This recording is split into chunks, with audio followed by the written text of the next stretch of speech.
Remand জামিন শুনানির জন্য মঙ্গলবার সকালে ঢাকার চিফ মেট্রোপলিটন ম্যাজিস্ট্রেট আদালতে আনা হয় সাবেক প্রধানমন্ত্রীর উপদেষ্টা সালমান এফ রহমান সহ অন্য আসামিদের। রাজধানীর যাত্রাবাড়ি, নিউ মার্কেট, রমনা ও মোহাম্মদপুর সহ ৮টি থানার বেশ কয়েকটি মামলায় আসামিদের ১০ দিন করে রিমান্ড আবেদন করেন তদন্ত কর্মকর্তা। শুনানি শেষে ঢাকার মেট্রোপলিটন ম্যাজিস্ট্রেট শাহিন রেজা জামিন আবেদন নামঞ্জুর করে আসামিদের বিভিন্ন মেয়াদে রিমান্ডের আদেশ দেন। গণ আন্দোলন ঘিরে বেশিরভাগ হত্যা মামলায় আসামি সাবেক আইজিপি চৌধুরী আবদুল্লাহ আল মামুন। আলাদা আলাদা মামলায় সব মিলিয়ে তাকে ৪৮ দিন রিমান্ডে দেন বিচারক। পর্যায়ক্রমে সব মামলায় তাকে জিজ্ঞাসাবাদ করা হবে বলে জানান আইনজীবী।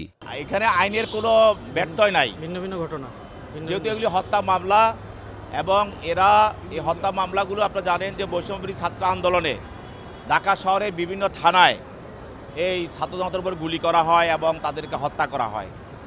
এবং আপনারা জানেন এই যে আসামিগুলো দেখেছেন, এই আসামিগুলো কিন্তু তারা গণভবনে ফ্যাসিস্ট হাসিনার সঙ্গে বিভিন্ন ধরনের বৈঠক করে এবং এই আন্দোলনকে দমনের জন্য সরকারকে যে কোনো কিছুর বিনিময়ে হোক দেখামাত্র গুলি করা বা সর্বশক্তি নিয়োগ করে তারা বৈঠক করে সিদ্ধান্ত নিয়েছেন এবং তারা প্রেস কনফারেন্স করেছেন এবং সেখানেও বলেছেন যে শক্ত হাতে দমন করতে হবে।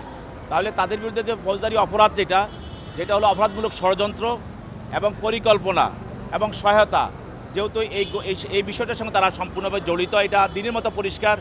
জাতি দেখেছে, জনগণ দেখেছে, বিভিন্ন পত্রপত্রিকা এসেছে, সারা বিশ্ব দেখেছে, তারা বিভিন্ন বিশ্ব মিডিয়া প্রচার করেছে ওরা কীভাবে গণভবনে ফ্যাসিস্ট হাসিনার সঙ্গে সহযোগিতা করেছে এবং তারা নিজেরাই তারা সাংবাদিক সম্মেলন করে প্রেস কনফারেন্স করে তারা বক্তব্য রেখেছে।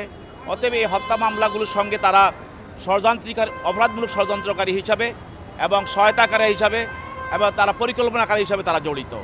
এছাড়া সাবেক আইসিটি প্রতিমন্ত্রী জুনাইদ আহমেদ পলকের সব মিলিয়ে ২৪ দিনের রিমান্ড মঞ্জুর করেন আদালত। আর দীপুমণি ১৪ দিন, ইনু ও মেনন ৭ দিন এবং সালমান এফ রহমান ও সাবেক অতিরিক্ত ডিআইজি মশিউর রহমানকে ৪ দিনের রিমান্ডে দেয়া হয়।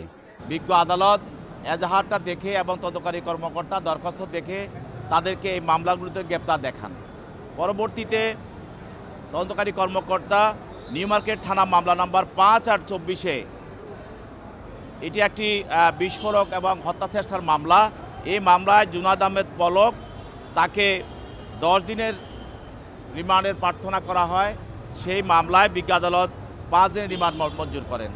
আরেকটি মামলা যাত্রাবাড়ির ৪৯/৯/২৪, এটাও একটি হত্যা মামলা।